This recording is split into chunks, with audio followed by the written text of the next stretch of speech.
सरस्वती नमस्तुभ्यं वरदे कामरूपिणी विद्यारंभं करिष्यामि सिद्धिर्भवतु मे सदा सिद्धिर्भवतु मे सदा।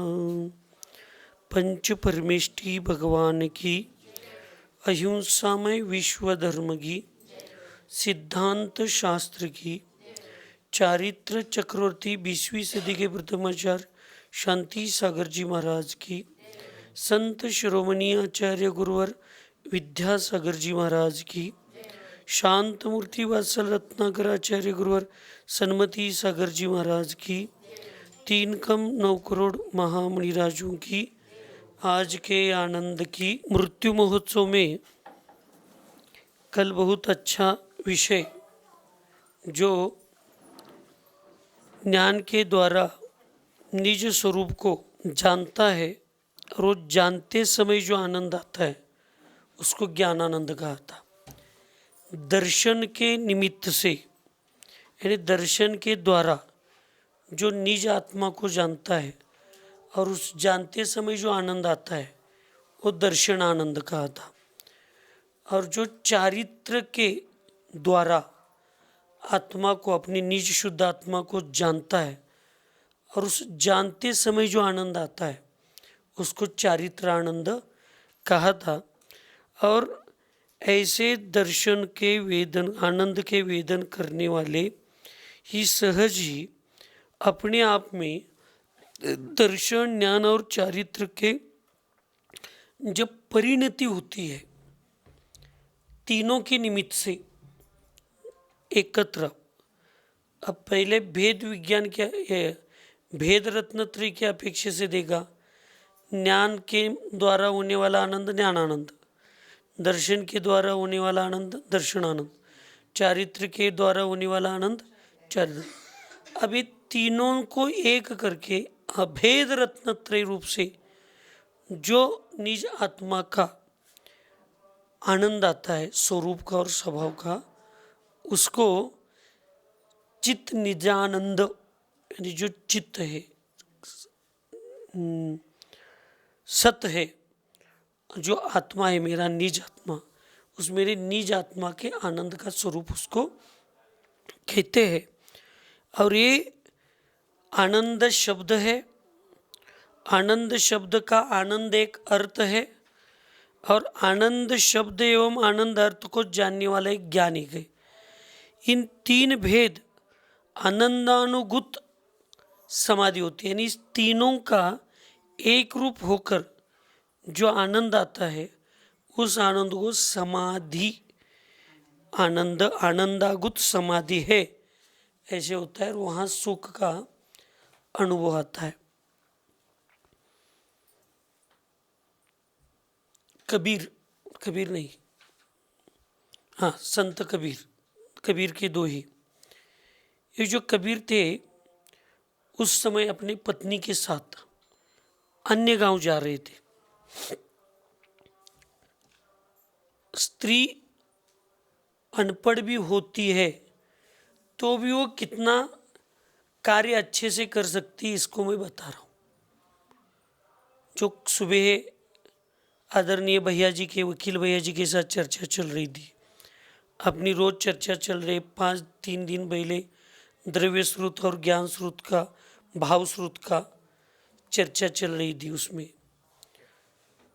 तो कबीर बाहर दोहे लिखते बैठते थे अपने घर में और कबीर की पत्नी अंदर अपना घर का काम करते करते करते वो सुनती थी सब। ऐसा इनका दिनक्रम चलता था। तो दोनों एक दिन अन्य गांव में जा रहे थे। अब उस समय गाड़ियां नहीं थी तो पैदल जा रहे थे। तो कबीर आगे था और एक 20-25 फीट अंतर दूर पर कबीर की पत्नी पीछे पीछे पीछे चल रही थी। तो कबीर को रास्ते में एक सोने का गहना देखा पड़ा हुआ। अब उसको लगा महिलाएं सोना कहेंगे तो तुरंत मोहित होती है, तो उसने क्या किया, नीचे झुक कर, और मेरी पत्नी मोहित होगी, गरीब है, कुछ है नहीं, अब लेगी तो जिसका पड़ा है वो घूम ढूंढने आएगा तो बेचारा दुखी हो जाएगा। इस भावना से उसने पैर को खुजलाने के निमित्त से नीचे हो गए, झुक गया और एक मंजूली भर मिट्टी लेकर उस पर डाल दिया। अभी किसने दिखा? पत्नी। अब वो स्त्री थी, यानी स्त्री महिला भी अगर अंतरंग से सब स्वीकार करती है तो इसका परिणाम कितना अच्छा रहता है। देखो, तो वो कहती है, वाह रे वाह कबीर, मैं तो तुझे बहुत बड़ा संत मानती थी। वाह रे वाह कबीर, मैं तो तुम्हें बहुत बड़ा संत मानती थी, लेकिन मिट्टी के ऊपर मिट्टी डालने वाला तू काहे का रे बड़ा संत। अपने जैन आगम में भी सोना, चांदी, हीरा, मानिक, मोती, ये सब पृथ्वी का ही है। पृथ्वी का एक पत्थर के पर्याय है। पत्थर से ही निकल दे तो पृथ्वी का एक काला पत्थर क्या, सफेद पत्थर क्या, मार्बल क्या, सोना क्या, चांदी क्या, पत्थर पत्थर ही होता है। अब वो अनपढ़ महिला अपने पति के दोहे सुन सुनकर इतनी वैरागीशील बनी थी, इतना उसको वैराग्य यानी नॉर्मल न्यूट्रल जीती थी कि उसको ना सोने की इच्छा थी, ना चांदी की थी, ना रत्न की, मानिक की, मोती की, किसी की इच्छा नहीं थी। वो तो कहती थी वो मिट्टी से निकला, एक दिन मिट्टी में मिलने वाला है, क्या इसके प्रति मोह रखना है। एक कौन समझती थी? सुनने वाली पत्नी समझ के उसका श्रद्धा इतना दृढ़ हुआ था। और लिखने वाला कबीर लिखता तो था सोना पत्थर जैसा ही है, लेकिन अभी उसको तरफ देखते समय सोना ही दिखता था। तो ये समाधि के समय आनंद आना चाहिए, इस आनंद को लेना चाहिए कि शरीर तो छूटने वाला है, ये नाशवंत है, ये पुद्गल है। भले मैं सुंदर कितना भी दिख जाऊं, भले मेरे शक्तिशाली कामदेव जैसा शरीर है, बलभद्र जैसी क्षमता है, लेकिन वो आत्मा, चेतन आत्मा निकल जाने के बाद जलाएंगे तो उसका राख ही होने वाला है, जलाएंगे तो राख ही होने वाला है, और मिट्टी में दफनाएंगे तो उसको मिट्टी होने वाली है। चाहे किसका भी शरीर हो, अपेक्षा से तीर्थंकर को छोड़कर, महापुरुषों का जोड़कर, किसी का भी शरीर हो राख। और तीर्थंकर का भी क्या है, जब वो के मोक्ष होता है तो उनके नाक और नाखून और केस दो ही बचते, बाकी तो कपूर जैसा उड़ जाता है। इतना इन्हें बाकी के सामान्य केवली वगैरह रहते ना, उनके अंतिम संस्कार क्रियाएं सब चलती है। हाँ, क्योंकि तीर्थंक आगम में तो इतना ही आता है, तीर्थंकर केवली का शरीर कर्पूर जैसे उड़ जाता है और केस और नाखून बचते। इतना तीर्थंकर के प्रति लिखा हुआ आगम में अभी तक हमने पढ़ा है। अब शायद हमने जो अभी ग्रंथ नहीं पढ़े उसमें कहीं सामान्य केवलियों के प्रति लिखा होगा तो मालूम नहीं, लेकिन तीर्थंकर के प्रति ये मान्यता है या आगम में शब्द आता है। इस पर से अपन ऐसे तर्क लगा सकते हैं कि तीर्थंकर को छोड़कर बाकी केवलियों के प्रति अभी कुछ नहीं आया, तो उनका शरीर का भी अंतिम संस्कार होता होगा, तो उसका क्या होने वाला है? राख ही होने वाला है। अपने धर्म में दफन करने की भूमिका नहीं है, लेकिन एक वास्तविक जनरल रूप से देखेंगे तो जमीन में दफनाएंगे तो मिट्टी होने वाली है, और जलाएंगे तो राख ही, चाहे चंदन में जलाओ चाहे बबुल में जलाओ। इसलिए इस वास्तविक पुद्गल शरीर के स्वरूप का और मेरे शाश्वत आत्मा के स्वरूप को समझकर जो आत्मा के स्वरूप का आनंद, स्वभाव का आनंद उसमें तल्लीन होता है, उसको कहते हैं आनंदागत, और समाधि के समय जब ये आनंद आता है तो आनंदागत, आनंदानुगत समाधि उसको कहते हैं। और वो बहुत सुख का समूह है, सुख का वो समंदर है। तो इसको हमें समझना चाहिए। स्त्री के चारित्र की प्रशंसा भी इतनी है। अब वो चंदोबा, गंदा चंदोबा ठीक हो गया, वो किसी सती प्रतिव्रता स्त्री का वो है ना कि मुनि महाराज जी को आहार देते समय ये स्त्री, जो स्त्री, हाँ वही दो, जो स्त्री चारित्रवान है, प्रतिव्रता ऐसे चारित्रवान है, मन वचन का ऐसे, वो स्त्री इस चंदोबा के नीचे आएगी तो चंदोबा, गंदा चंदोबा साफ हो जाएगा। ऐसा एक नियम किया, क्योंकि उसके ऊपर लांछन लगाए थे कई लोगों ने उस स्त्री के ऊपर, और उसके चारित्र और दर्शन की महिमा को देखकर देवों ने उस राजा, मुझे पूरा नहीं, राजा या किसी के मन में ऐसा नियम कराया। और जब वो वहाँ वो साधु को आहार देने के लिए वहाँ जैसे ही उस छत के नीचे पहुंची तो सफ़ेद हो गया और उसके ऊपर का लांछन मिट गया। यह अनादिकाल से माता जी, आप समझ रहे हो, अभी चल रहा है। अच्छे लोगों के ऊपर लांछन लगाना स्त्रियों के प्रति भी सीता का है, इसका यह अभी मैंने बताया उसका है। फिर आपके कौन, लक्ष्मण के विशल्या, लक्ष्मण के विष को, जहर को निकालने के लिए विशल्या के नहाने का पानी, वो चारित्रवान स्त्री का। तो आज मुझे आप लोगों को, यानी अब आप शपक राज आर्य का है, इसलिए आपको ऐसे चारित्रवान जो महिलाएं थी उनके चारित्र का चिंतन करके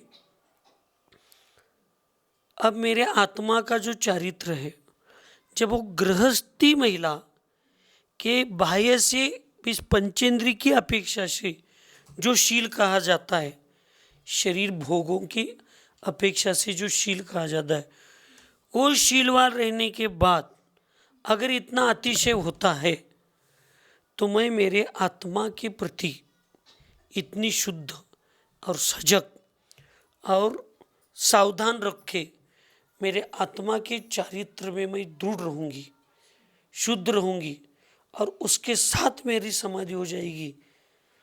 तो शरीर के शील का प्रभाव इतना है तो आत्मा के शील का प्रभाव कितना होगा। तो कभी कभी ऐसे चिंतन में, और आपने स्वाध्याय किया है तो आपको ऐसा चिंतन आने से क्या होता है, कभी कभी जाते जाते चरणान योग को, करणान योग को स्पर्श करने से परिणामों में बहुत विशुद्धि आती है, स्थिरता आती है, उत्साह आता है अच्छा काम करने के लिए। अभी हम मूलाचार पढ़ रहे थे तो उसमें इच्छाकार, मिथ्याकार आदि सौ प्रसंग प्रकरण चल रहा है, 6 या 7 गुण है उसका। तो उसमें इच्छाकार और मिथ्याकार का क्या है, जो स्वीकार रूप है उसको इच्छाकार, और जो उसमें बाधा डालने वाला है वो मिथ्याकार। मिथ्या इसका मतलब असत्य। तो आज मेरे लिए इच्छाकार क्या है, सम्यक दर्शन की शुद्धि, फिर व्यवहार सम्यक दर्शन, निश्चय सम्यक दर्शन। जब मेरा हलन चलन, आहार, निहार या ये बाह्य व्यवहार की क्रियाएं चल रही है तो मुझे सम्यक सराग सम्यक दर्शन के माध्यम से मेरे उत्तम क्षमा, निशंकित, निकांक्षित आदि आदि गुणों का मेरा चिंतन होना चाहिए। मैं जो समाधि कर रही हूँ ये निशंकित है क्या, निकांक्षित, निशंकित में मेरा आत्मा कितना विशुद्ध है, निकांक्षित में से 8 गुणों में जाना। संवेग, प्रशम, अनुकंपा और आस्तिक्य, ये उसको सुरक्षित रखने वाले गुण हैं। तो संवेग को समझ के लेना, प्रशम, ये सब करना। और जब मेरी बाह्य क्रियाओं को मैं रोककर सामायिक करता हूँ, ध्यान करता हूँ, आत्मचिंतन करता हूँ, तो फिर वीतराग निश्चय सम्यक दर्शन, जो मेरे निज शुद्धात्मा को छोड़कर अन्य कोई वस्तु पर श्रद्धा करने नहीं देता। मेरे निज शुद्धात्मा को छोड़कर अन्य सब द्रव्य, जीव द्रव्य भी, अब आपको आधार को भी छोड़ना है। आपको निश्चय सम्यक दर्शन, आपको यानी इनको बता रहा हूँ, इसका मतलब इनका प्रकरण नहीं, हम सब का प्रकरण नहीं, लेकिन यहाँ पे प्रमुख वक्ता को लेकर बोला, श्रोता को लेकर बोला जाता है। इसका मतलब समूह शरण में सिर्फ श्रेणिक राजा के लिए प्रश्न उत्तर नहीं दी, सबके लिए दी। तो यहाँ पे उसका चिंतन इतना अच्छे से करना चाहिए कि मेरा निज शुद्धात्मा की पहचान करके देने वाला कौन है? भगवान। बाह्य आधार कौन है? भगवान है, जिनवानी है और मेरे गुरु है। अब इस बाह्य आधार को भी छोड़ना है, छोड़ना है, और मेरा निज शुद्धात्मा ही मेरा वीतराग सम्यक्त्व, उस पर श्रद्धा रखना मेरा निश्चय सम्यक्त्व है। ऐसे सिर्फ आत्मा को, निज शुद्धात्मा को छोड़कर अन्य सब जीव द्रव्य के प्रति भी, जो भी हमारा प्रशस्त राग हो, अप्रशस्त राग हो, अब सब अप्रशस्त राग छूटेगा तभी तो, और प्रशस्त में दृढ़ता होगी तभी तो वीतराग तक जाएगा, और वहाँ पहुँचने के बाद इसको छोड़ना। आप घर में जब थे, अभी दीक्षा के भी बहुत पहले, तब अगर टीवी देखते होंगे तो एक धर्म, देश की एकता को दिखाने वाला एक गाना लगता था, मिले सुर मेरा तुम्हारा और बबुल बने हमारा। इस समय वो गाने वाले सब ठहरते थे और एक मशाल को लेकर सब खेल, भारत में जितने खेल है उस सब खेल के प्रमुख खिलाड़ी या अच्छे अच्छे हीरो, ये सब, ये वहाँ तक, वहाँ मशाल लेकर जाते थे दौड़ते हुए। फिर उसके हाथ से वो लेता था, वो आगे भागते जाता था, वो यही रुकता था, फिर वो जाता था तो वो आगे लेकर जाता था। ऐसे होता था। ये गाना आप लोगों ने भी देखा होगा। हाँ, तो वो पीछे ला कर देने वाला वही रुकता था और एक आगे लेकर जाता था। ऐसे आगे आगे बढ़ने के लिए जो पीछे पीछे के अच्छे निमित्त है, शुभ निमित्त है, उसको आगे बढ़ने के बाद पीछे के शुभ निमित्तों को पकड़कर आप जब तक बैठेंगे तब तक आगे के निमित्त को पकड़ने का आपका साहस नहीं होगा, उसको छोड़ना पड़ेगा। मुझे ये शरीर छोड़ना पड़ेगा तभी तो नया मिलेगा। मुझे स्त्री पर्याय छोड़ना पड़ेगा तभी तो पुरुष पर्याय मिलेगा। मुझे वो भी छोड़ना पड़ेगा तभी तो मुझे मोक्ष पर्याय मिलेगा। तो ये आधार उपकारक भी जो है वो निश्चय में भूले जाते हैं। और देव, शास्त्र, गुरु, ध्येय, ध्यान, ध्याता, ये सब भेद खत्म होकर ध्यान, ध्येय, ध्याता, ये सब आत्मा में एक रूपता से जब तक हम नहीं देखेंगे तब तक वीतराग निश्चय सम्यक दर्शन श्रद्धा के रूप में नहीं होगा। उसका जानने का प्रयास जब तक नहीं करेंगे तब तक ज्ञान नहीं होगा, और जब तक उसमें लीन नहीं होंगे, तन्मय नहीं होंगे, तब तक चारित्र नहीं होगा। अब ये चारित्र तो हमारा 10वें गुणस्थ 11वें से आगे, उसकी शुरुआत तो 8वें से चालू हो जाएगी, लेकिन श्रद्धान करने में हम लोगों को कोई बाधा नहीं।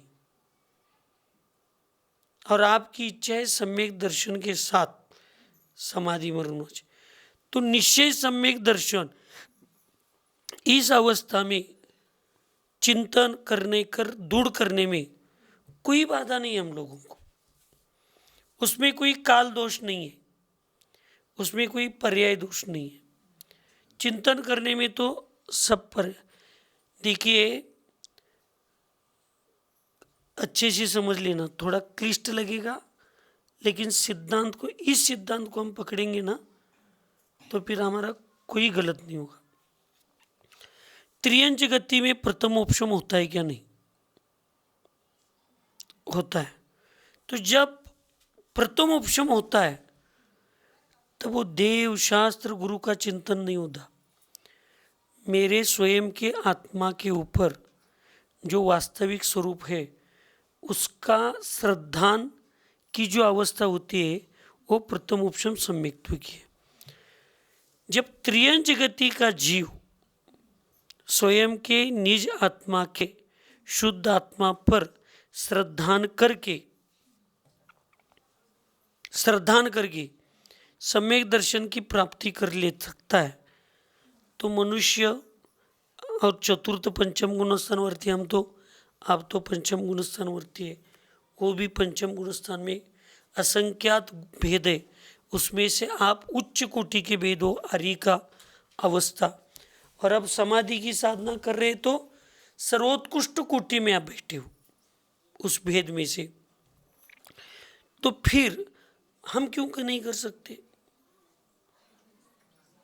कर सकते। यहाँ पे ऐसे स्पर्धा करना, जब त्रियंच गति का जो कर सकता है तो मैं क्यों नहीं कर सकता? आप हाथी की संलेखना का संबंध प्रसंग आगम में पढ़ा है आपने, बैल का पढ़ा है, महावीर भगवान के 10 पर्याय के पहले के सिंह का पर्याय को आपने पढ़ा है। अब उनकी समाधि अच्छी हो गई ऐसे कह दिया, तो समाधि अच्छी हो गई तो सिंह ने भी भेद विज्ञान को जानकर ही समाधि धारण की। त्रियंच भेद विज्ञान की आधार से, श्रद्धा से, जब एक त्रियंच समाधि साध सकता है तो मैं तो मनुष्य हूं, जैन कुल मेरा जन्म है, बचपन से मेरे माँ बाप के संस्कार धर्म के, गृहस्थ में भी पढ़ने के बाद मैंने कभी इतने संकट आने के बाद वीतराग भगवान को छोड़कर अन्य जगह मैंने कभी मस्तक झुकाने के तो दूर, कभी सपने भी मैंने नहीं सोचा कि हे भगवान, हे देव, मुझे आकर मेरी सहयोग करो। आर्य बन गए हम, आर्य बनने के बाद भी कितने संकट आ गए, कितने स्थान पर सम्यक्तों को कॉम्प्रोमाइज करने जैसे प्रसंग आ गए, तो हमने किया क्या? तो जीवन भर नहीं किया, तो अब मृत्यु के समय, समाधि के समय मैं क्यों करूं? क्या मेरा जीव त्रियंच से गया गुजरा है? जब ऐसे विचार चिंतन आता है ना तो मन में ऐसा उत्साह आता है, अरे वो कर सकता है तो मैं तो मनुष्य, जैन, बचपन से संस्कार, 15, 16, 17 साल से मैं आर्य का, ये मेरे ध्यान, मैंने तो इतनी तीर्थ यात्रा, सिद्ध यात्रा की, इतने अच्छे अच्छे आचार्यों का आशीर्वाद, मार्गदर्शन है, तो मैं क्यों नहीं हूँ? मुझे क्या डरने की बात है? मेरे पास है ही वो सब। अब वो दृढ़ करेंगे अब हम चंचल नहीं होंगे, तो वो दृढ़ता ही सम्यक दर्शन का आनंद देगी। और इस दृढ़ता के साथ जब कोई चीज आती है तब वो जो आनंद आता है, तब वो आनंद जो है और उसके साथ हमारे शरीर में से प्राण निकल जाएंगे, तो वो सम्यक दर्शन सही थे। इसलिए वो अंत का अंतर्मूर्त है ना, वो बहुत अच्छा है।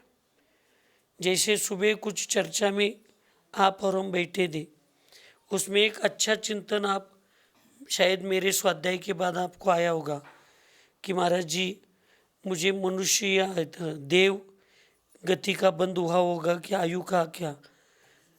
अगर मान लीजिए अभी तक नहीं हुआ है, अभी तक नहीं हुआ है और अभी बंद हो जाएगा, तो नियम से आप समझ के लेना इस पंचम काल में स्त्री पर्याय में जितना उत्कृष्ट सम्यक दर्शन के साथ जिस स्थान तक आप पहुंच छलांग मार सकते वहां तक आपका बंद हो जाएगा। क्यों इसलिए बंद होगा कि ये साधना है। इस साधना के साथ इसके पहले आपको अगर आयु कर्म का बंद हुआ होगा तो उसमें बहुत गारंटी कम है, शुभ परिणाम हो सकते हैं लेकिन शुभोत्तम नहीं हो सकते, क्योंकि आप गनी नहीं थी, जिम्मेदारियां बहुत थी। और उसके साथ आपको अगर आयु कर्म का बंद हुआ होगा तो शुभ के साथ देवायु तो हुआ होगा, लेकिन शुभोत्तम के साथ हुआ इसकी गारंटी क्या नहीं। अब आपके परिणाम क्या है, हर समय शुभोत्तम है, समाधि की साधना कर रहे, एक कर रहे, हर समय आपके पास कुछ ना कुछ धर्म ध्यान की चर्चा ये सब चल रहा है। और ऐसे समय पे आयु कर्म का बंद हो जाएगा तो समाधि के साथ हो जाएगा तो शुभोत्तम बंद हो जाएगा। अगर पहला बना देवायु का बंद हुआ है तभी तो आपने दीक्षा ली है, हाँ, तो इस समाधि के निमित्त से फिर वो स्थिति अनुभाग बढ़ता जाएगा। और आयु का बंद हुआ ही नहीं है, अब बंधेगा तो बंधते समय ही उत्तम बंध जाएगा। कहीं से भी देखेंगे ना तो हमारे परिणामों की उज्जवलता का ही चिंतन होना चाहिए, तभी निशंकित सम्यक दर्शन है। मन में आपके आता नहीं है, जनरली मैं सबके लिए बता रहा हूँ। जैसे चंद्रकीर्ति सागर जी को मेरा स्ट्रिक्टता देखकर या ज़्यादा बार बार उनको मैं अच्छे पढ़ना चाहिए इसलिए पढ़ाई करते समय मैं अगर उनको बार बार गलतियाँ निकालता हूँ या उनको भविष्य में उनका अच्छा हो इसलिए मैं बार बार उनको समझाता हूँ या डांटता हूँ कहिए, या आप सब लोगों की भाषा में ये क्या हिटलर है, हिटलर कहिए कुछ भी कहिए, और उनको लग रहा होगा कि मैंने दीक्षा लेकर गलत की इनके पास, तो आपका निशंकित सम्यक दर्शन नहीं है। जैसे मैंने कहा आप स्वयं को हीरा समझो कि मैं कितना पुण्यवान जीव हूं कि मेरी छोटी भी गलती ना हो, इतना ध्यान देने वाले मुझे गुरु मिल गए। मैं मेरी प्रशंसा के लिए नहीं बोल रहा हूं, किसी के भी प्रति आप सरल सागर महाराज जी, हाँ, स्वाध्याय के समय ध्यान नहीं, ध्यान के समय स्वाध्याय नहीं। मैं कितना पुण्यशाली हूँ, मुझे ये सब ऐसे छोटी भी गलती हो नहीं होना चाहिए और मुझे पाप का बंध नहीं होना चाहिए, ऐसे ध्यान देने वाले मेरे गुरु या मेरी दीक्षा या मेरा धर्म मुझे मिला, तो ये निशंकित सम्यक दर्शन है। निकांक्षित कुछ नहीं। आप अभी भी इस उम्र में भी हम लोग हमारे सम्यक दर्शन का फल एक ही मांगना है, समाधि। और हम लोगों को ये सोचना है, एक इस उम्र की माता, एक स्त्री, दांत में मुंह नहीं है, हाँ क्या, हाँ मुंह में दांत नहीं है, तो वे ऐसे नरम नरम करके खाने वाली एक स्त्री इतनी उम्र होने के बाद भी इतने उपवास के साथ इतनी समाधि की अच्छी साधना कर सकती है, तो ये भगवान मुझे भी ऐसे कठोर साधना करने का सामर्थ्य मिल जाए और मेरी समाधि पूर्वक मरण हो जाए सम्यक दर्शन के साथ, इस एक इच्छा को छोड़कर बाकी दुनिया की इच्छा आकांक्षा नहीं होनी चाहिए। ये तो हर धर्म की क्रिया में अगर मन में शंकाएं आने लगेगी तो निशंकित सम्यक दर्शन नहीं होगा। और निशंकित सम्यक दर्शन में आपका तो निशंकित ही है, क्योंकि हमने भी आपको कहा था 7 महीने पहले, क्यों जल्दी ले रहे हो संलिग्ना, प्रायश्चित के रूप में देखेंगे क्या करना है और 1-2 साल देखेंगे। तो आपने कहा था एक बार मैंने लिया हुआ संकल्प में भगवान के सामने किया है, उसको मैं नहीं, अगर कुछ ज़्यादा परेशानी हो गई तो आपने कहा था कितनी भी परेशानी हो मैं स्वयं से तो सिद्ध ही हूँ, तो आप साधु आचार्य, आप मुझे मार्गदर्शन करने वाले, तो आपका काम है मुझे स्थिर रखने का, मैं अपने में करूँगी कुछ भी हो जाए।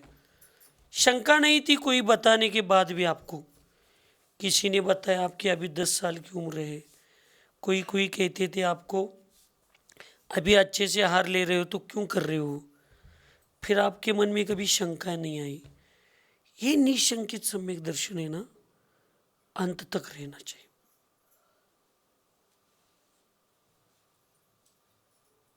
अंत तक। अभी वो जो मैं बता रहा था मूलाचार में पढ़ा था, उसमें अंत का था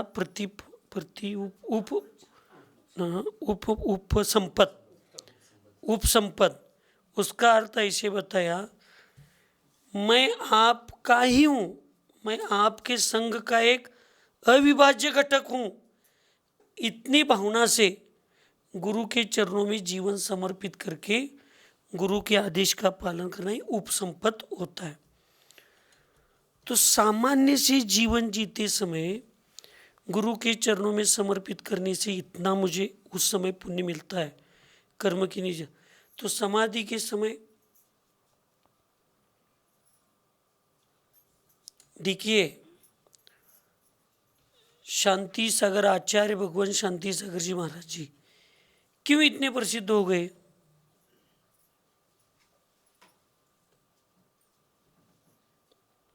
उनकी जीवन काल के उपवासों की संख्या निकाली।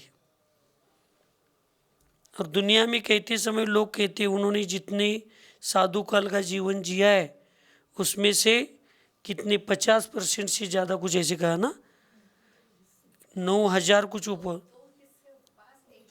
आहार, यानी 3 भाग करेंगे तो 2 उपवास 1 आहार की अपेक्षा से 3 दिन में इतने उपवास किए, तब आचार्य शांति सागर महाराज जी का इतना बड़ा नाम या तपस्वी सम्राट के नाम से वो जानने लगे। आपके भी माता जी समाधि का ऐसा ही इतिहास होने वाला है। आपके पूरे समाधि के दिनों में आपके 50% से ज़्यादा उपवास के दिन हो गए। कितने? 50% से ज़्यादा। अब वो गुरु के निमित्त से हो गए, क्या आपने स्वयं के निमित्त से कर लिया साधना में? अब उसमें थोड़ी परेशानी कठिनाई आई होगी, लेकिन आपने उत्साह के साथ किया, सब किया।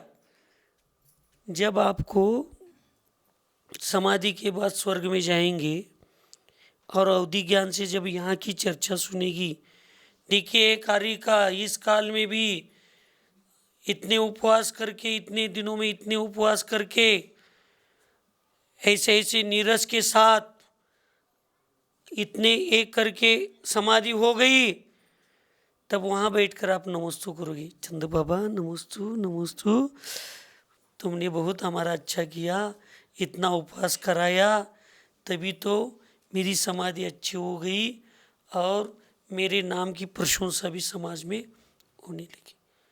निशंकित कुछ भी हो जाए। चेलना रानी ने क्या कहा?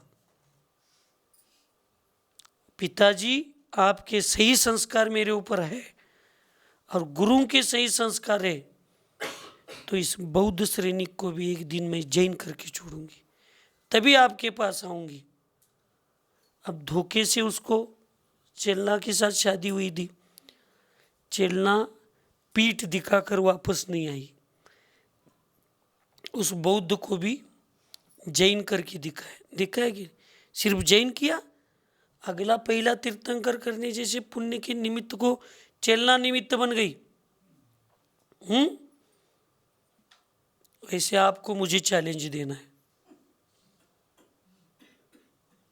हे चंदा बाबा, तुम कितनी मुझे परीक्षा लेने ही मेरे ले लो, मेरा कितना उपवास कराना है तुम करो। मैं भी शेर की बच्ची हूँ। जब तक मैं अच्छी समाधि करके ही तुम्हें दिखाऊंगी। तुम क्या समझो मुझे? ऐसे चेलना ने जैसे अपने बाप को चैलेंज दिया था। मैं भी बाप हूँ आपका, हो गया नहीं, गुरु के रूप में। तो आप मुझे चैलेंज देना चाहिए। अच्छे कार्यों में चैलेंज के साथ जीना चाहिए, तब अपना उत्साह बढ़ता है, श्रद्धान बढ़ता है, आत्मसमर्पण बढ़ता है। गड्या असंही मरायचं आहे, गड्या तसंही मरायचं आहे. रडून मरण्यापेक्षा लढून मार आणि गंजून मरण्यापेक्षा झिजून मार. मग ते झिजून मरण्यामध्ये शौर्यत्व असतं, गंजून मरण्यामध्ये कायरत्व असतं, लढून मरण्यामध्ये वीरत्व असतं आणि रडून मरण्यामध्ये त्याला ते हे करतात, काय असं काढतात की ते कोर्ट मार्शल, कोर्ट मार्शल करते वहाँ पे। जो शत्रु को पीठ दिखाकर भाग जाता है या शत्रु को समर्पित होकर शरणागत प्रकार के अपने देश की नाम को बदनाम करता है, उसको क्या कर दे? कोर्ट मार्शल कर दे। उसको लगता है माताजी कोर्ट मार्शल इतनी बेइज्जती का काम है, उसको लगता है मैं वहीं पे गोली खा के मर जाता तो अच्छा होता। वो जिंदा मरे जैसा होता है।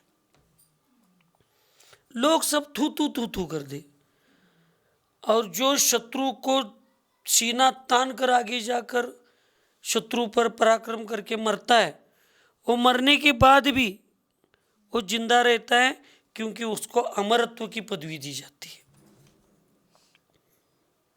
अभी आपका युद्ध है, समाधि भूमि युद्ध भूमि है। तो अब शत्रुओं को हमें वीर बनना है, अमरत्व का पट्टा लेना है। और कई बार क्या होता है वीर पुरुष मरने के बाद उनके परिवार वालों को वो मरणोत्तरांत देते। वैसे आपकी समाधि अच्छी हो जाने के बाद आपके परिवार का मुखिया मैं हूं अब। काय खोटं आहे? तुम्ही आहे, मग कोण आहे मुखिया? मैं है कि नहीं? तो आपकी अच्छे समाधि के बाद मरणोत्तर जो उपाधियां मिलेगी आपके परमवीर वीर चक्र ऐसे, वो उपाधियां उस परिवार के प्रमुख को मिलती है। तो किसको मिलेगी? मुझे मिली। तो आपको लगता है कि नहीं मुझे कुछ पदवी मिली ऐसे? हाँ, तो इसलिए सीना तान के जाना चाहिए। और इसको आनंद को, समाधि का आनंद का ये बता रहा हूँ मैं। अब बता रहे अस्मिदानुगत समाधि। पर पद को आत्मा मानकर अनादि से जन्म आदि दुख से, परंतु एक अस्मिदानुगत समाधि नहीं प्राप्त की। पर पद को, पर पदार्थ को ही आत्मा यानी शरीर को आत्मा माना, पर द्रव्य में जीव द्रव्य को भी मेरे सुख का दुख का कारण माना, मेरे जन्म का कारण पर है, मेरे मृत्यु का कारण पर है, ऐसे ही मानकर अनादि काल से जन्म जरा मृत्यु आदि के अनेक दुख से, परंतु एक बार भी अस्मित अनुगत समाधि नहीं प्राप्त की। उस दुख को दूर करने के लिए श्री गुरुदेव इस समाधि का कथन करते हैं। उस दुख को दूर करने के लिए, और अभी तक अस्मिता अनुगत समाधि को मैंने प्राप्त नहीं किया, इसका मतलब उसका आनंद मैंने नहीं लिया। उस दुख को दूर करना है, इसका मतलब उस आनंद को स्वीकार करने के लिए, उस आनंद का अनुभव करने के लिए इस समाधि का कथन यहाँ पे आचार्य भगवंत करते। अहम ब्रह्मोस्मि, मैं ब्रह्म हूँ, अर्थात मैं शुद्ध चैतन्यमय परम ज्योति हूँ। जीव का प्रकाश दर्शन ज्ञान है, जीव सदा प्रकाशित होता है। ब्रह्मस्मि, ब्रह्मचर्य, इसका अर्थ क्या है? ब्रह्म यानी आत्मा, आत्मा के स्वरूप और स्वभाव में ही आचरण करना, इसको निश्चय से ब्रह्मचर्य कहते। उप यानी उप आत्मा, वास यानी उसमें रहना, इसको निश्चय से उपवास कहते। ब्रह्मोस्मि, ब्रह्म अस्मि अहम, मैं ही ब्रह्म हूँ, यानी मैं ही आत्मा हूँ, आत्मा ही मैं हूँ, अन्य कोई मैं नहीं हूँ। ना शरीर यानी मैं हूँ, कुछ नहीं है मैं, मेरा आत्मस्वरूप ही मैं हूँ। कैसा है वो आत्मा? मैं शुद्ध चैतन्य में परम ज्योति हूँ। मैं ज्योति तो हूँ, लेकिन कौन सी ज्योति हूँ? चैतन्यमय। चैतन्यमय यानी आत्मा को जो दर्शन और ज्ञान स्वभाव है, उसको उसके सहित जो है वो चेतन है। ऐसे दर्शन और ज्ञान के प्रकाश से प्रकाशित मैं चैतन्यमय हूँ। प्रकाशित ज्ञान का मैं चैतन्य ज्योति हूँ। अन्य में एक ज्योतिष्क देव, वो ऊपर है, वहाँ छोड़ दो उनको, उनको छोड़कर नीचे कहीं पे भी दीप या प्रकाश जलाने के लिए अन्य साधनों का निमित्त लिया जाता है। लेकिन एक जुगनू ऐसा है, उसको अन्य का निमित्त नहीं लिया जाता। जुगनू, काजवा, लाइट कीड़ा, वो स्वयं में ही प्रकाशित करता है शरीर को, इसलिए उसको स्वयं प्रकाशित कहते हैं। ऐसे आत्मा को स्वयं को प्रकाशित करने के लिए जब तक वो अन्य परद्रव्य का अवलंबन नहीं छोड़ता और स्वद्रव्य के आलंबन को आनंद और उत्साह के साथ स्वीकार कर उसमें तल्लीन नहीं होता, एक रूप नहीं होता, तब तक उसको स्व प्रकाशित नहीं कहा जाता। और उसके लिए इस जीव को प्रकाश दर्शन ज्ञान है। जीव का प्रकाश यानी प्रभाव यानी आभा मंडल जो तेज है, वो दर्शन और ज्ञान है। दर्शन और ज्ञान है। जीव सदा प्रकाशित होता है। वो कभी अमावस्या आ गई इसलिए अंधेरा, इस पक्ष में ज़्यादा, इस पक्ष में कम, ऐसा कुछ नहीं है। वो नित्य, निरंतर, अखंड, शाश्वत प्रकाशित है। विश्व का ऐसा एक ही पदार्थ है, जीव, जो शुद्धात्मा के रूप में अखंड प्रकाशित है। बस उसके ऊपर जो हमारे राग द्वेष के और परद्रव्य के निमित्त से हमारा जो उस पर मिट्टी पड़ी है, उस मिट्टी को मुझे निकाला। इसलिए जैन धर्म में शोध नहीं कहा जाता, संशोधन कहा जाता है। मंगल ग्रह का शोध हुआ, शोध हुआ, शोध हुआ म्हणजे वो कहाँ गायब हुआ था? जो है वहीं पे है, उसको संशोधन के रूप में उसको, हाँ, उसका ज्ञान हो गया। खोई हुई वस्तु मिल गई, नई वस्तु उत्पन्न नहीं हुई। जैन धर्म क्या कहता है, विश्व में कोई वस्तु नहीं है, नई नहीं है, सब पुरानी है। गुम गई थी वो मिल गई, इसलिए संशोधन हुआ, नया कुछ उत्पन्न नहीं हुआ। शरीर पुद्गल है, राख पुद्गल है। शरीर को जलाने के बाद राख होती है, वो पुद्गल है। धुआं दिखता है, वो भी पुद्गल है। इस शरीर में मान लीजिए उदाहरण के रूप में 10,000 कुछ प्रदेश है या घटक है, पुद्गल परमाणु 10,000 है। उसको जलाने के बाद 5-6 हजार राख हो गए, 5-2-4 हजार धुआं बनकर चले गए। है तो 10,000 है, कि कुछ कम हो गए कि कुछ ज्यादा हो गए है। आचार्यों का, हमारे जैन सिद्धांत का एक सिद्धांत फिक्स पकड़िए, ना पुद्गल की एक परमाणु की संख्या बढ़ने वाली है ना घटने वाली है, ना अनंतानंत जीव की एक संख्या बढ़ने वाली है ना एक संख्या, सब स्थिर है, सिर्फ पर्याय चेंज हो जाएंगे। कोई सुमंगला हिरवाड़े नाम की महिला मानगांव से दूधगांव चली गई। अब मानगांव के रेशन कार्ड का नाम निकल गया और दूधगांव के नाम पर रेशन कार्ड पर नाम लगा।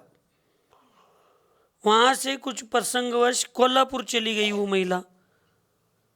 अब दूधगांव के रेशन कार्ड से नाम निकला या मतदान वोट निकला, कोल्हापुर में लग गया। दूधगांव का कम हो गया, कोल्हापुर में बढ़ गया। मानगांव का कम हो गया, दूधगांव में बढ़ गया। लेकिन महाराष्ट्र में कितने कम हो गए और कितने बढ़ गए?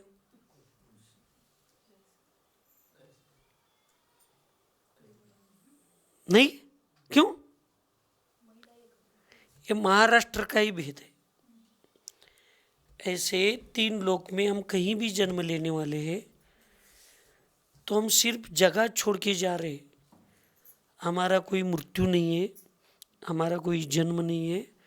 हम गांव छोड़ के जा रहे, घर बदल रहे, गांव छोड़ रहे, वैसा क्षेत्र छोड़ रहे, वैसे शरीर छोड़ रहे, अन्य क्षेत्र में जा रहे, अन्य शरीर में जा रहे।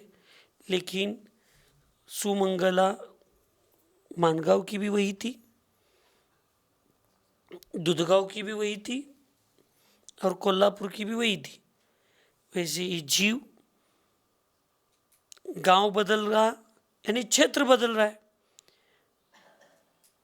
और घर बदल रहा है, इसका मतलब शरीर बदल रहा है।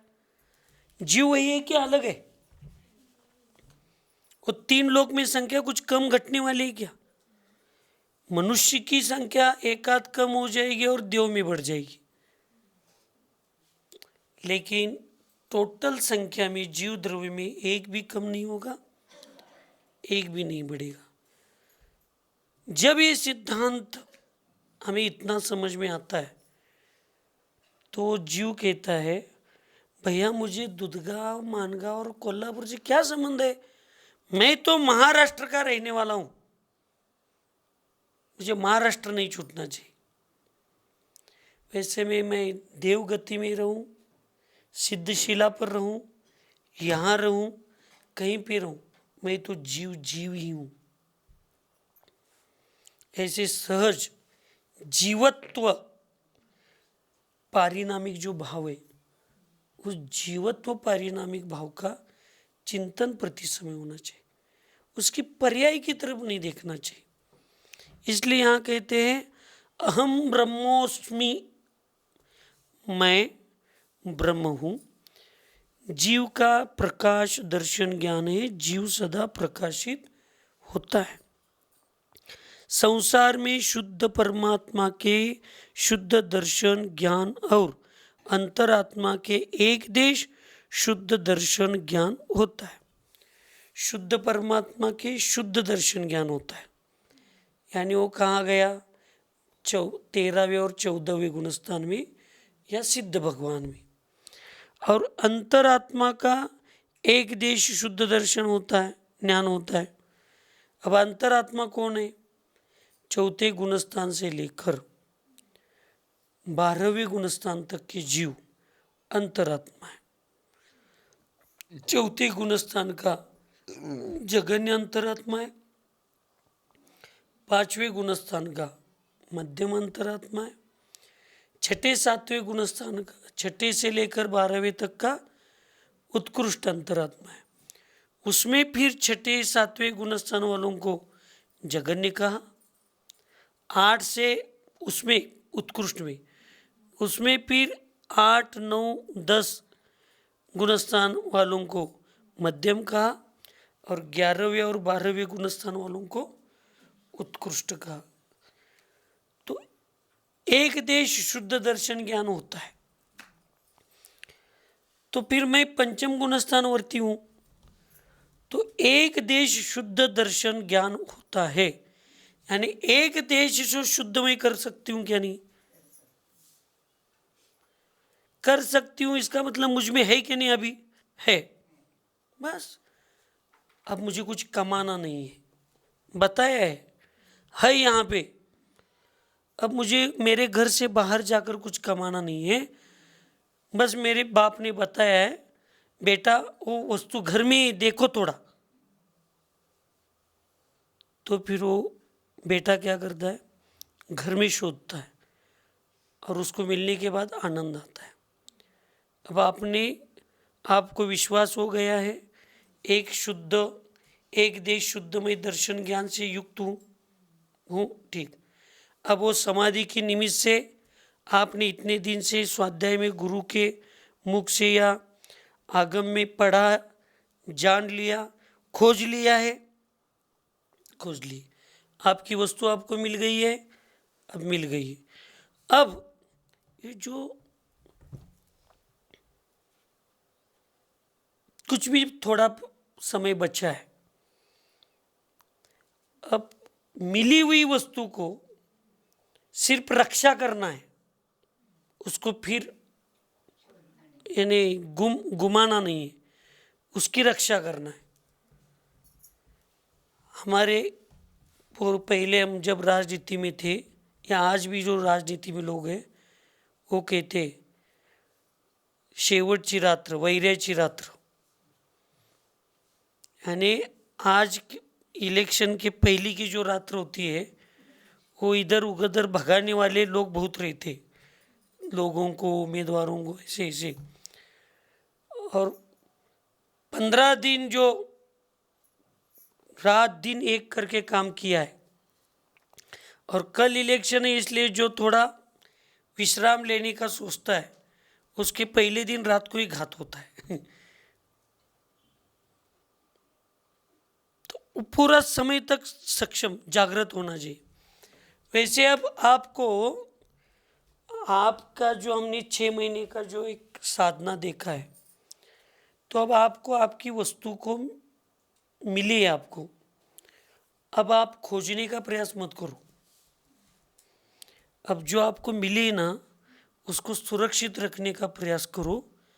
अब वो पिताजी ने मिलने के बाद कहा कि बेटा वो तुम्हारी ही वस्तु है, अन्य की नहीं है, वो तुम्हारे लिए मैंने घर में रख के आया था।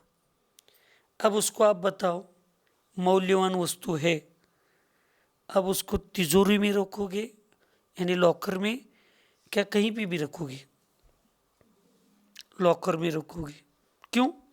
अब वो मौल्यवान है, फिर गुमना नहीं चाहिए या कोई आकर चोरी करके लेकर नहीं जाना चाहिए।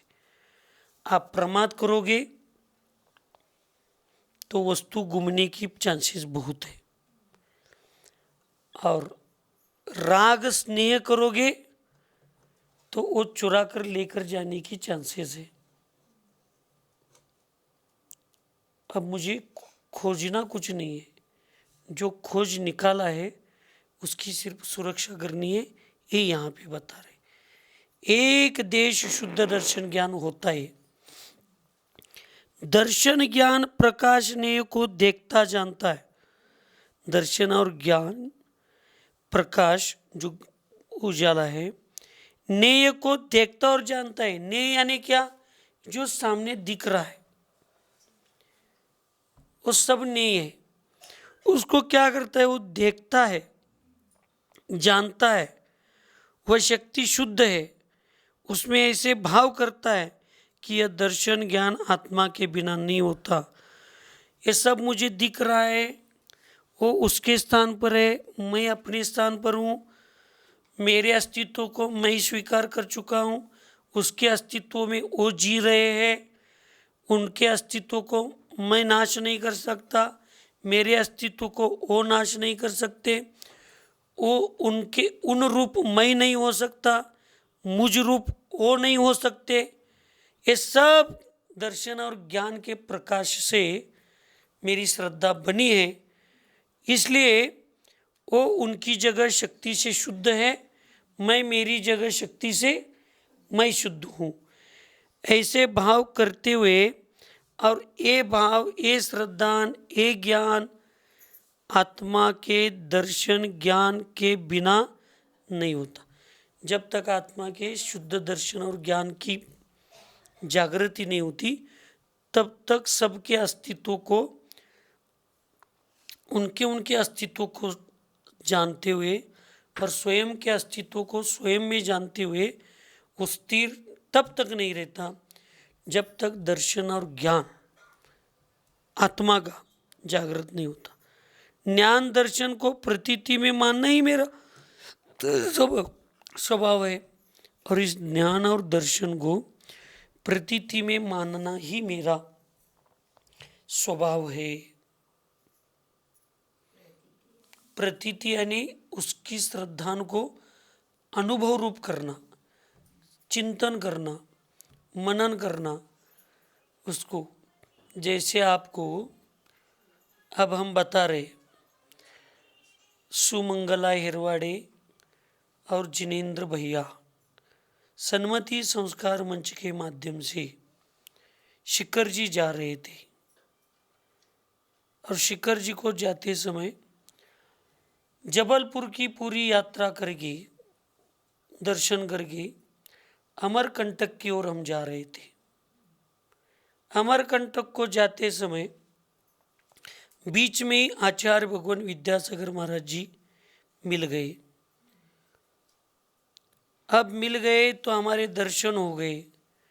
दर्शन हो गए तो हम 16 पहनकर पड़गान के लिए खड़े रहे। अब 16 पहनकर पड़गान के लिए खड़े रहे तो आश्चर्य की बात, जो सपन में भी हमने सोचा नहीं। आपका चेहरा देखो अभी, अब है यहाँ विद्यासागर महाराज, आप अमरकंटक के पास हो क्या कोतली में हो? तो चेहरा क्यों खुल गया? आंखों में पानी क्यों आ गए?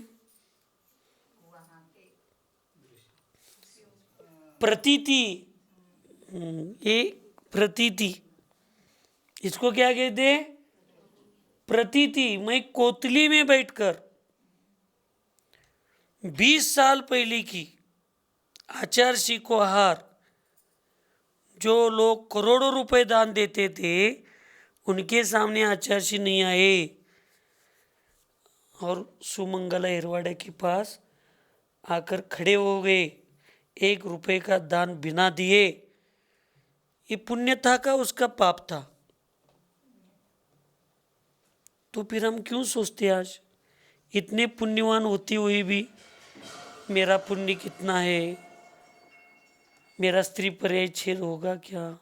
जिस दिन स्वयं होकर आचार्य भगवान जैसे साधु आपके सामने आ गए, पड़गान हो गया, उसी दिन आपका स्त्री परिच्छेद हुआ है। ये गुरु का प्रसाद है। फिर हम क्यों चिंतन करते, फिर विकल्प क्यों आते? हमारी श्रद्धा दृढ़ होनी चाहिए। तो हम 20 साल पहले की चर्चा को, इतनी अच्छी चर्चा को हम जैसे ही स्मरण में लाते हैं तो हमारा चेहरा, हमारा आत्मा क्या होता है? हाँ, उस आनंद का नाम प्रतीति। आपने प्रतीति का मतलब पूछा इसलिए मैंने बताया, इसको प्रतीति कहते हैं। वैसे मैंने जो आगम में पढ़ा, मैंने जो गुरुओं के मुख से सुना, आत्मा, आत्मा का स्वभाव, आत्मा का स्वरूप, दर्शन ज्ञान स्वरूप वाला आत्मा, ये जो हमने सुना है, जो पढ़ा है, जिसकी श्रद्धा की है, उसको एकांत में लेकर हम उस आत्मा का चिंतन जब करते, और अपने आप तो एक रूप है, कोई एक्शन नहीं है भगवान के चेहरे पर, कोई सुयश नहीं कह रहा प्लीज भगवान स्माइल स्माइल, कहती हो ना फोटो निकालते समय, कहती हो कि नहीं? तो वहाँ भगवान का चेहरा जो स्माइल है, वो क्या कोई सामने प्रकाश, चंदू मामा, सुयश, अभिजीत कैमरा लेकर बैठा इसलिए हम जैसे डुप्लीकेट हंसी लाते हैं, वैसे वो डुप्लीकेट हंसी, वो अंदर आत्मा के स्वरूप में और स्वभाव में इतने लीन हो गए, इतने लीन हो गए, अपने आप उनका चेहरा ऐसा नासाग्र दृष्टि और वीतराग आनंदमय हो गया। वैसे आप जब आत्मा में आनंदी रहेंगे ना हम लोग, तो चेहरे पर कोई एक्शन करने की जरूरत नहीं है। एक्शन का रिएक्शन अच्छे में भी होता है और बुरे में भी होता है। आपके मन में अशुभ भाव का एक्शन हो रहा है तो चेहरा उसके लिए अशुभ रिएक्शन दे रहा है। आपके मन में, आत्मा में अच्छा एक्शन हो रहा है, आपके चेहरे पर उसका रिएक्शन अच्छा ही आएगा। एक्शन और रिएक्शन का जो काल है ना, उसको प्रतीति कहते हैं, उसको अनुभव कहते हैं। और उस आनंद को, उस प्रतीति को यहाँ पे बताया कि वो मेरा स्वभाव है ऐसा मानना। जो आनंद है, जो उत्साह है, ज्ञान का, दर्शन का, आत्मा का, आत्मा के कितने गुण हैं? अनंत अनंत गुण हैं। एक गुण का चिंतन एक अवसर्पणी काल भी करेंगे। सरल सागर जी, सही है क्या गलत है? एक गुण का चिंतन एक अवसर्पणी काल भी करेंगे, आत्मा के गुण का चिंतन, तो उसका चिंतन और वर्णन नहीं होगा, वर्णन नहीं होगा। तो अनंत गुणों में लीन होने में कितने अनंत अनंत उत्सर्पणी और अवसर निकाल जाएंगे। तो ऐसे अनंत गुण के धारक में आत्मा हूं क्या नहीं? तो प्रकट एक देश प्रकट मेरा हुआ है कि नहीं हुआ है? तो मुझे उसका आनंद। अब मुझे बताइए, कोई चीज आपकी आपको दी है और कहिए आपके लिए ही है, ये आपके लिए ही है, ऐसे कह दिया, तो आप उसको 10 लोगों में बैठकर खाएंगे बांटकर, क्या अकेले बैठकर खाएंगे? बताओ। वो आपके लिए ही है। हाँ, अब फिर नहीं कहना अकेले बैठने के बाद मुझे आनंद नहीं आता, अकेले बैठने के बाद मुझे आनंद नहीं आता, ऐसे कहना नहीं। अब वो आत्मा का आनंद, आत्मा का आनंद अकेले बैठकर वो आपके लिए ही है। हाँ हाँ, उसका आनंद आप आनंद लेना। और जब वो आनंद आप खाओगे ना माता जी, आप सिद्धशिला पर हो या कोतली में हो, ये आपको भी पता नहीं चलेगा, आपको भी पता नहीं चलेगा। क्योंकि द्रव्य मोक्ष तो वर्तमान में नहीं है, लेकिन भाव मोक्ष का अनुभव करने में कोई रुकावट इस काल में नहीं है। क्यों आचार्य ने आपको श्रुतमती नाम दिया, इसका भी थोड़ा चिंतन करो आप। अब कोई श्रीपाल नाम का व्यक्ति अगर भिखारी है तो हमें हंसी आती है। श्रीपाल का मतलब क्या है? पैसों का धनी व्यक्ति। जब हंसी आती है तो श्रुतमती के पास श्रुत नहीं है ऐसे कहने पर कितनी हंसी आएगी। मेरी मति ही जहाँ श्रुति, इसका मतलब ज्ञान है। जब मेरे गुरु ने इतना अच्छा नाम दिया है तो उस गुरु के सपने को साकार करने का समय अब है कि मति मेरी सिर्फ श्रुत में लगानी है और श्रुत को सिर्फ मेरे में लगाना है, आत्मा में लगाना। बस क्या काम है? अब मुझे अकेले को खाना है। बस अब दुनिया को मैंने बहुत बांटा। अब उसको आप चिंतन कीजिए।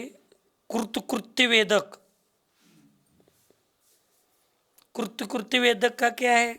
अब वो कर्म को भोगने में है, हम आत्मा को भोगने में लगाना। कि कुछ भाग छोड़कर पूरा वो निर्जरित करता है, और जो छोड़ा थोड़ा कुछ एक उसका भोगना पड़ता है प्रदेश, उसके कर्म की स्थिति या प्रदेशों को, उसको भोग कर ही वो नाश होता है और फिर वो क्षयिक सम्यक दृष्टि होता है। अब आपके धर्म को, आपके विचारों को, आपके अच्छे परिणामों को, अच्छे भावनाओं को आपने आप सबको बहुत बांटा है, जीवन भर बहुत। अब जो थोड़ा बचा है उसको अब आपके लिए रखो। जो थोड़ा समय बचा है, जो थोड़ी शक्ति बची, शरीर में कितनी शक्ति अब? हाँ, अब वो थोड़ी शक्ति किसके लिए लगाना चाहिए? बस थोड़ा समय बचा है, वो किसके लिए बचाना है? स्वयं की आत्मा के लिए। तो कृत्य वेदक के रूप में आज आप हो। अगर वो लास्ट तक चला गया तो शायिक हो जाएगा। उसके पहले बीच के 4 समय में मरेगा तो अंतिम लास्ट समय 4 समय मरेगा तो 4 गति में से कहीं भी जाता है। 3 समय में मर जाएगा तो नरक छोड़कर 3 गति में कहीं भी जा सकता है। 2 समय पहले मर जाएगा तो मनुष्य और देव छोड़कर अन्य छोड़कर मनुष्य और देव में कहीं भी जाएगा। अंत समय या उसके पार करके मरेगा तो देवगति में जाएगा। अब अंत का समय सिर्फ मैं मेरे लिए अंत के इस पर्याय के ज्ञान का भोग सिर्फ मैं मेरे लिए लगाएंगे तो क्यों मैं जहाँ मुझे जाना है विश्राम के रूप में मैं क्यों नहीं पहुँच जाऊँगा? वहाँ पे जरूर पहुँच जाऊँगा। ये जो स्थिति है हमारी, इस प्रतीति को आनंद के रूप में, उस प्रतीति का आनंद आना, उसमें समरस होना, एक रूप होना, इसको कहते हैं वो मेरा स्वभाव है। वो क्या है?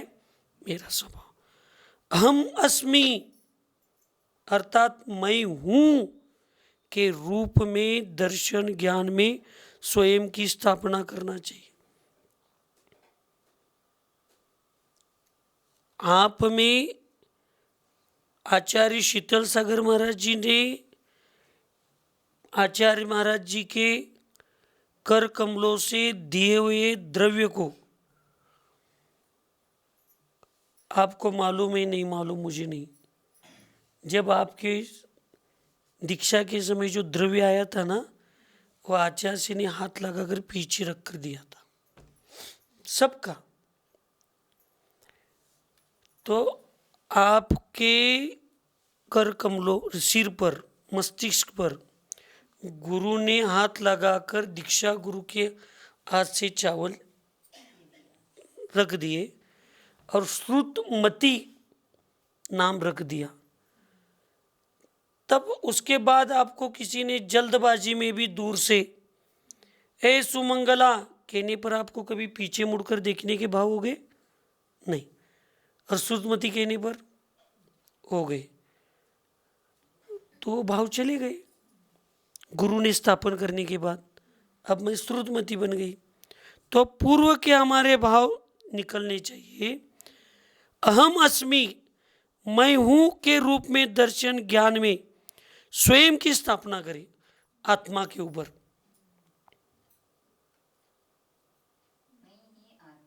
बस अब ये जब मेरी मैं स्वयं के बीच में स्वयं की स्थापना करूंगा और ध्यान में उस स्थापना को अहम अस्मि से मानेंगे, तो ही वो व्यक्ति, वो जीव, वो आत्मा भेद विज्ञान के रूप से अपने आत्मा में, शरीर में जो संयोग रूप से संश्लेष संबंध से जो शरीर में बैठा हुआ आत्मा है, वो आत्म प्रदेश, शरीर प्रदेश एक जगह होते हुए भी स्वयं के आत्म प्रदेशों को अस्तित्व अलग समझकर अपने शरीर के प्रदेशों के अस्तित्व को छोड़ देगा।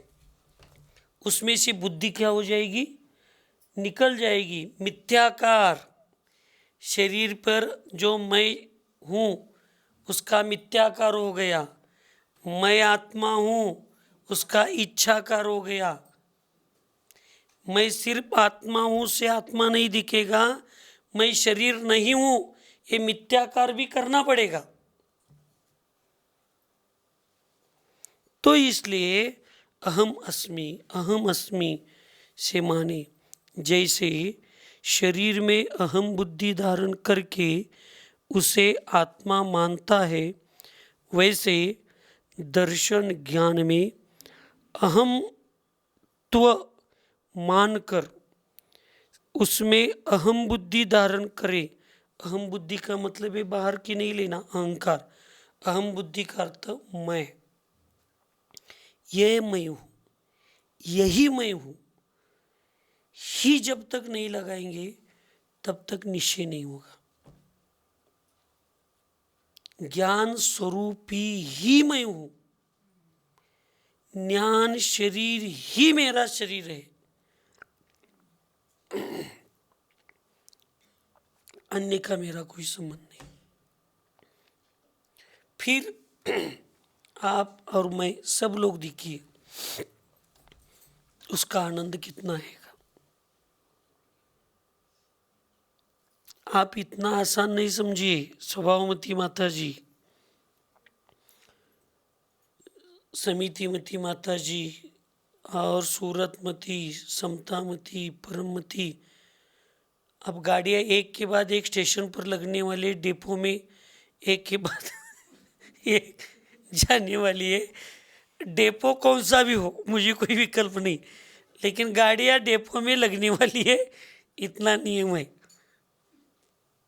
कौन से भी डिपो में जाने दो, कोई विकल्प नहीं हमें, बस गाड़ी रिपेयर ही अच्छी होनी चाहिए, हाँ, समाधि अच्छी होनी चाहिए। आपको आज से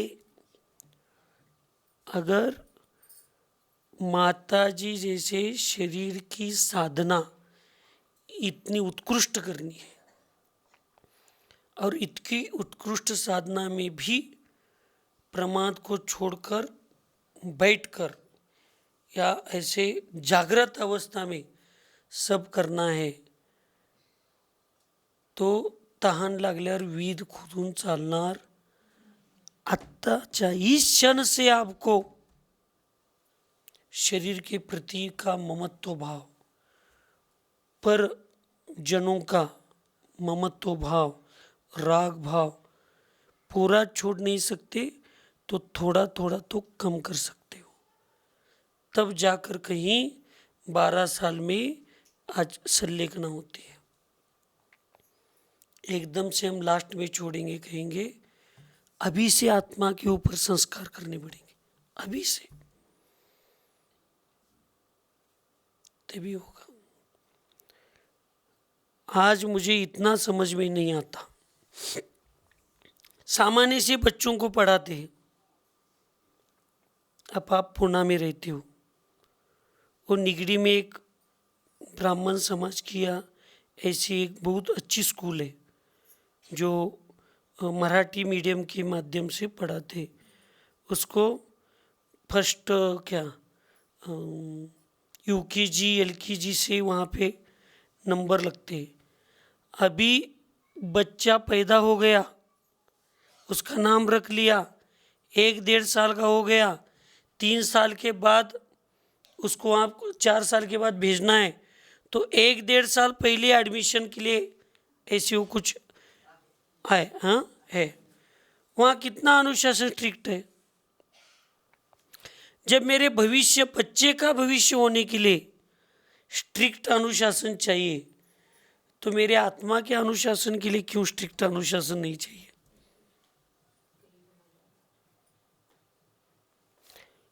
पर के लिए इतना हमारा अनुशासन, उसके भविष्य के लिए इतने अनुशासन को हम सोच रहे, तो हमारे आत्मा के लिए, हमारे आत्मा के भविष्य के लिए कितना अनुशासन? भैया, आत्मानुशासन ही वास्तविक अनुशासन है। आत्मानुशासन के बिना कुछ नहीं है। इसलिए मुझे आज से मैं आत्मा हूँ, मेरा शरीर कुछ नहीं है, शरीर मेरा नहीं तो शरीर के संबंधी मेरे नहीं है, ऐसे आज से थोड़ा थोड़ा थोड़ा आत्मा के ऊपर संस्कार करेंगे करेंगे करेंगे, तो जाकर कहाँ अंत में ऐसे समाधि का आनंद ले पाओगे। नहीं तो अंत में कहेंगे पहले तुम के चक्कर में गाड़ी छूट जाएगी और एक को भी गाड़ी नहीं मिलेगी, सब गाड़ी डेपो के बाहर ही किसी गैरेज में लगे पड़ी दिखेगी। स्वयं के लिए करना चाहिए, इसलिए संस्कार डालना चाहिए आज से हम लोगों को भी, कि तब जाकर कहाँ वो आगे हो जाएगा। दर्शन ज्ञान में, ध्यान में अहम पना माने, तब अनादि दुख का मूल देह अभिमान छूटता है। जब आत्मा में मैं हूँ, मैं ही आत्मा हूँ, मैं ही आत्मा हूँ, मैं ही आत्मा हूँ, इस आत्मा के गुण स्वरूप स्वभाव में अहम भाव जब आएगा, तभी तो शरीर के प्रति मेरा जो अहम भाव था, शरीर मेरा मैं ही शरीर में, ये छूट जाएगा, न तो नहीं छूट जाएगा। बचपन से बच्चे को बताते ही नहीं, ये तुम्हारी माँ है, ये तुम्हारी माँ है, ये तुम्हारी माँ है, ये तुम्हारी माँ है। तब वो बोलने के लिए आता है या करता है तो माँ माँ माँ करके जाता है, बिना बताए वो माँ माँ कहता है? नहीं कहता। जब छोटे बच्चे को भी माँ सिखाना पड़ता है तभी वो माँ बोलता है। तो अनादिकाल से तो हम शरीर के चक्कर में पड़े, एकदम से कहाँ हमारा आत्मा की तरफ ध्यान जाएगा? उसको बहुत संस्कारित करना पड़ेगा कि तुम आत्मा हो, तुम आत्मा हो, तुम स्वयं एक शुद्ध भगवान हो, परमात्मा बन सकते हो इसका। इसलिए देह अभिमान छूट जाएगा। स्वरूप में आत्मा को जाने और ज्ञान स्वरूप उपयोग में मैं हूँ ऐसी अहम ब्रह्म बुद्धि आवे। ब्रह्म में अहम बुद्धि आने पर ऐसा सुख प्राप्त होता है कि मानो दुख लोक को छोड़कर अविनाशी आनंद को प्राप्त किया। और ऐसे दुख लोक को छोड़कर अविनाशी आत्मा क्या करता है? आनंद लोक को प्राप्त करता है। और वो आनंद लोक प्राप्त करने के लिए तो इतना सब परिश्रम, इतना सब पुरुषार्थ, इतना बलिदान, इतना योगदान, सब जीवों का जो सम्यक दृष्टि है, साधु है, अनुवृत्ति है, महावृत्ति है, इतने से के लिए इतना सब काम चल रहा है। वो सब सम्यक दृष्टियों का, सब अनुवृत्तियों का, सब महावृत्तियों का, सबको इस आनंद की अनुभूति हो। और वर्तमान में शपक राज श्रुतमती माता जी को इस अनुभूति का अखंड आनंद लेने का पुरुषार्थ या उनकी शक्ति जागृत हो, इसी मंगलमय भावना के साथ सुखी रहे सब जीव जगत में, कोई कभी न घबरावे, वैर पाप अभिमान छोड़ जग, नित्य नए मंगल गावे। ओम नमः। सबको क्षमा, सबसे क्षमा।